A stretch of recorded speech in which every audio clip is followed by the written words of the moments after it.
What's the big picture in the Middle East? Much of the region is now at war. What happened to the Obama plan for peace?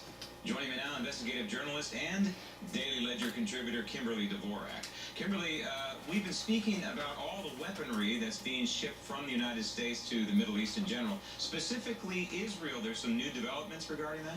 Yeah, actually, last week we talked about a $1.2 billion stockpile the U.S. had, and only the U.S. had access to in Israel. And today, Congress has actually reached out to the White House, and they're looking to open up that stockpile to Israel as they need more weaponry to continue their barrage of attacks on the Gaza Strip. Right, so they can defend themselves. But if we zoom out just a little bit to a little bit larger picture of the Middle East, the United States has been sending all kinds of weapons, selling both defensive and provocative weapons to all kinds of countries in the Middle East right now, not just Israel.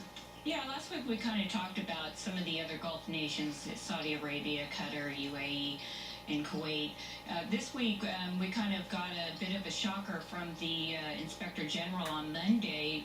He came out with his report on Afghanistan, and approximately 500,000 AK-47s and M16s the United States has been providing the Afghan army have gone missing and are presumed to have been stolen. Due to shoddy record keeping and trying to pay off the elders within the different villages is kind of how things happen over there. But what's more shocking is that when you see the abuses like this, I put a couple of questions to the IG and asked them if we're seeing this type of abuse now, are we going to be hindering? Are we going to stop future sales to Afghanistan? And they refused to answer that question, said it was more of a policy issue and the White House would have to answer that, which we got no comment. And then the second answer was, were these weapons presumably going to be used against the U.S., its coalition partners? And they came back and answered that question and said, absolutely. We are very concerned these weapons are going to be used against the U.S., in the next days and weeks and years to come. So why are we doing this? This is crazy. I mean, this is like giving an atomic bomb to Al-Qaeda. We know what happened in Syria. Maybe for good reasons. They were trying to arm, the Obama administration was trying to arm the rebels, but they also knew that factions of Al-Qaeda was involved there. And of course, they ended up, those weapons did, in the bad guys' hands. Then move over to Iraq, same thing. You pull out of Iraq, you leave this big void, ISIS comes in there, and they grab the U.S. weapons. So now ISIS has this big swath between Syria and Iraq with U.S. weapons in hand.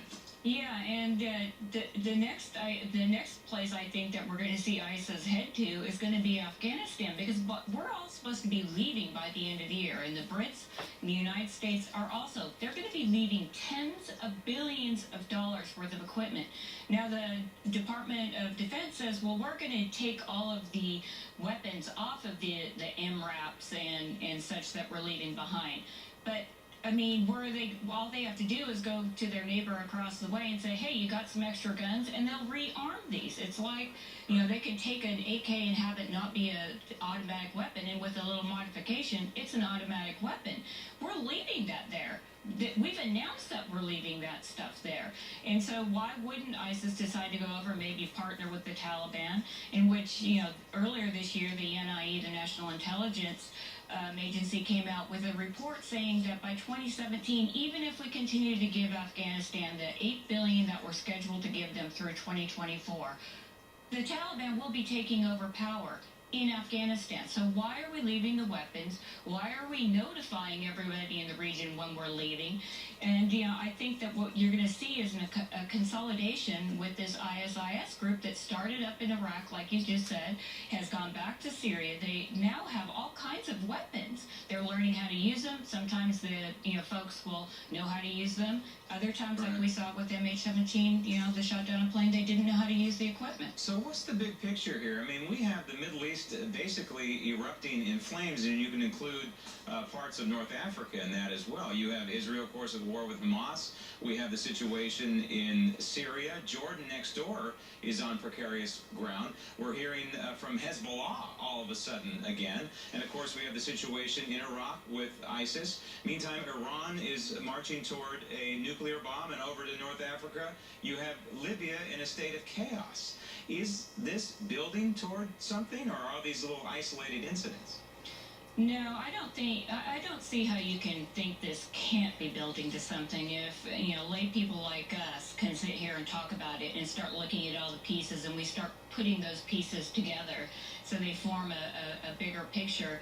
I mean, we're building towards some sort of war, because there is just no way that we're arming this region to the teeth. Are we going to go to war against Iran? Quite possibly. But it's just now we're going to have a much tougher time, because these people now all have the same weaponry that we have, and they're going to have knowledge. They're going to know our tactics because we've been training them, and it just, in the end, it's not a good picture for anybody. But you can't look at all of the chaos that's engulfing the Middle East and not think that something bigger is on the horizon. It's the countries that are relatively silent, like Iran, that I personally worry about right now. Yes, absolutely. Kimberly, thanks. Coming up next, stop tape, the illegal alien invasion.